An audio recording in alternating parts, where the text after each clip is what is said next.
Ты уже слышал про Пушкинскую карту, по которой за счет государства ты сможешь посещать культурные учреждения твоего и других городов? Теперь тебе доступна такая обширная культурная программа. Но если тебе от 14 до 22 лет. Имей это в виду. Как ее получить? Тебе понадобится подтвержденная учетная запись на госуслугах.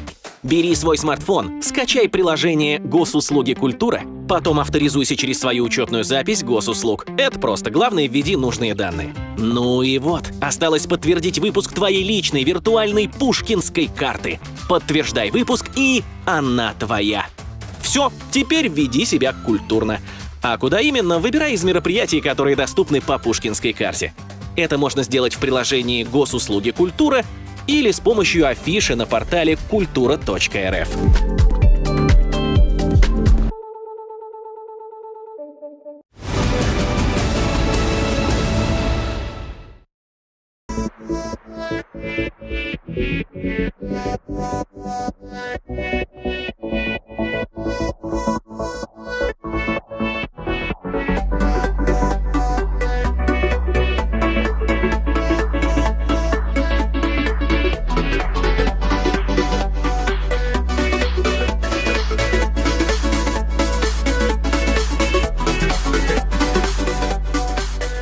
Мы сегодня пришли с мероприятием по наскальным рисункам.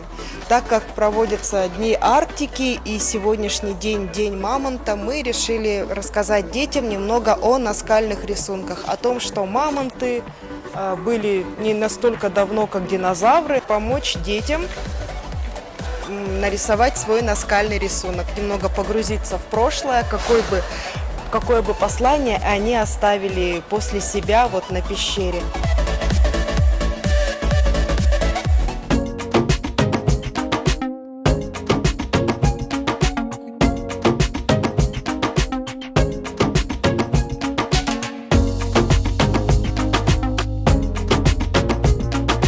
Вы знаете, что такое острый и тупой угол? Да. Если вы видите острый угол, да, острый угол, там ближе к 90 все-таки идет, то это будет бивень мамонта. А если угол тупой, больше 90 градусов, устали совсем, то это будет бивень слона. Ну, на самом деле это мероприятие не первое, не последнее. И, безусловно, это зависит от самой аудитории, от заинтересованности детей. Тот, кто заинтересован, узнает в любом случае то, что ему необходимо. А вот просто продвигать информацию, безусловно, это нужно делать, потому что дети, они же совершенно еще чистая книга, они еще не знают, что им может понравиться, и что им может заинтересовать, и что они видят в будущем. Безусловно, им надо показывать возможности и развивать эти направления. Я хочу начать с своего объекта, который мы изучаем, с ботаники. И у нас такое интересное есть понятие антогенез растений. Все мы считаем, что обычно, обыватели, что если растения многолетние, вот как здесь, то как же определить их возраст? Их здесь мы видим. Растения имеют разные размеры, и разные размеры, разный возраст.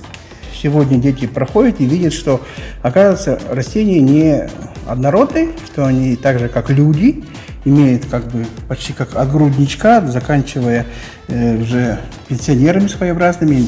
Как у человека есть какое-то количество молодежи, какое-то количество зрелых людей, то же самое есть и у любой популяции живого организма. Мы рассказываем детям, что, оказывается, растения, как и люди, тоже живые. Я сама по образованию химик, поэтому сегодня я продемонстрировала несколько реакций химических. Ребятам было интересно прикоснуться к науке, химии. Это не касается моих научных трудов, просто сегодня мы хотели вообще продемонстрировать, что такое наука, как химия, и что она изучает, и какие у нее есть возможности.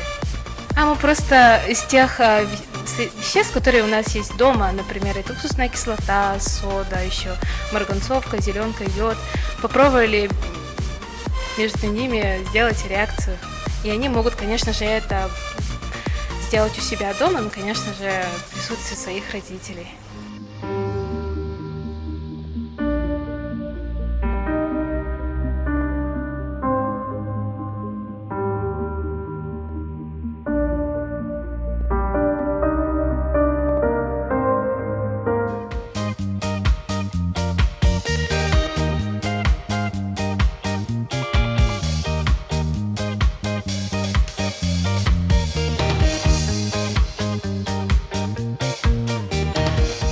Я рассказывал про свою профессию, я геофизик, вот, 9 лет живу в Якутии, работаю в Институте мерзлотоведения и с помощью законов физики изучаю наши недра. То есть в каком они состоянии находятся, это талые, мерзлые породы, какие это породы, ну и какие полезные ископаемые там могут.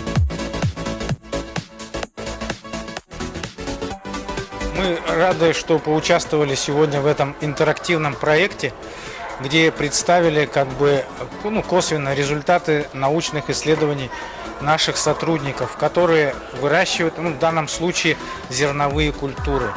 Ребята очень сильно в этом заинтересовались, потому что мы еще сделали такое задание, чтобы они сварили такую символическую кашу из топора, из наших круп, которые здесь, злаковых растений зерновых, которые здесь произрастают. Но это тоже надо было сделать правильно, ответив на ряд интересных вопросов. Такие конкурсы, викторины очень интересны и полезны в плане саморазвития, потому что ребята сегодня руками потрогали, посмотрели, действительно, хлеб появляется не из магазина, а с полей, да, как он растет. Они посмотрели на структуру, посмотрели видео, как растет на якутских полях пшеница, рожь и так далее. Поэтому, мне кажется, для саморазвития, познания молодых ребят это очень и очень важно и интересно.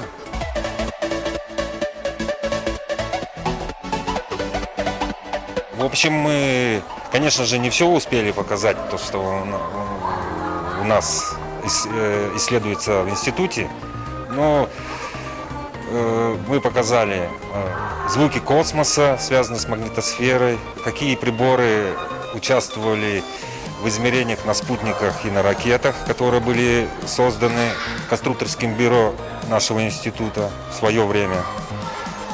Рассказали о исследованиях грозовой активности, молний, рассказали общее представление для детей об электричестве. В основном это детям, в общем, очень понравилось.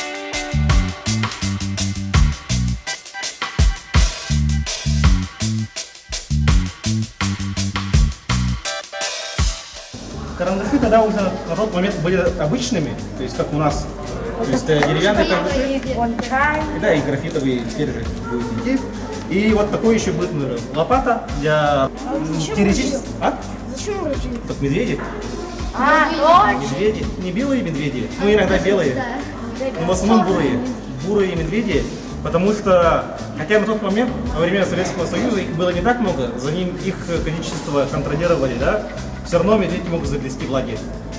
И если говорить про медведей, сейчас, конечно, уже это необходимость, потому что у нас медведей все больше и больше становится с каждым годом.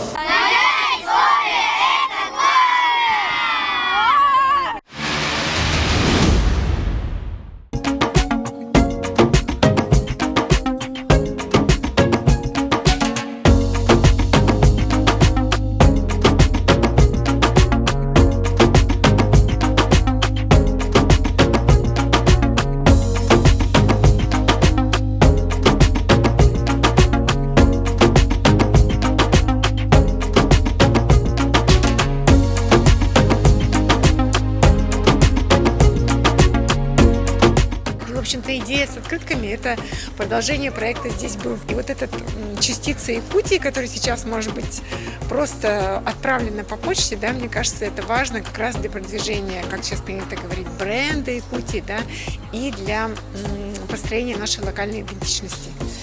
Почему эта открытка называется, среди нас в команде «Только в Якутии». Да?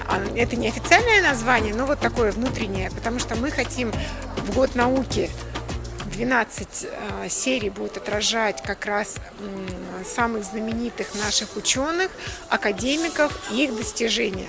Наша задача была поженить простоту восприятия и в то же время насыщенность, передать идею саму. Если сегодня открытка о мерзлоте, значит, мы должны были отобрать из 20-30 фактов 4-5. Может быть, это не все, но самые интересные.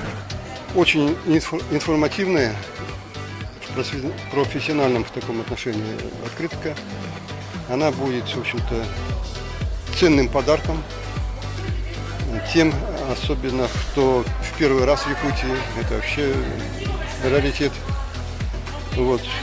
Тут можно написать свои предложения, свои впечатления о Якутии, тем, кто приезжает сюда в качестве туристов, и отправить своим друзьям, знакомым и так далее. То есть это вещь очень информативна, очень полезна, и особенно работает она на престиж республики, я считаю.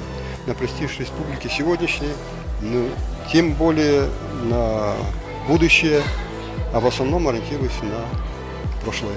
Я сам коллекционер, хотя открытки не коллекционирую, но все же мне интересно все, что связано с нашей республикой, с Якутией. И вот именно серия «Только в Якутии», где будет показываться то, что есть только в нашем северном крае, я думаю, будет интересно не только нашим якутским коллекционерам, но и в первую очередь тем людям, которые приезжают к нам в гости.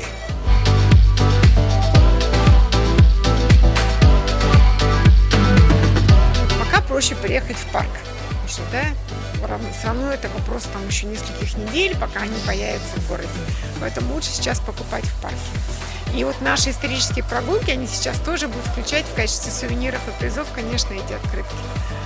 Ты уже слышал про Пушкинскую карту, по которой за счет государства ты сможешь посещать культурные учреждения твоего и других городов? Теперь тебе доступна такая обширная культурная программа. Но если тебе от 14 до 22 лет, имей это в виду.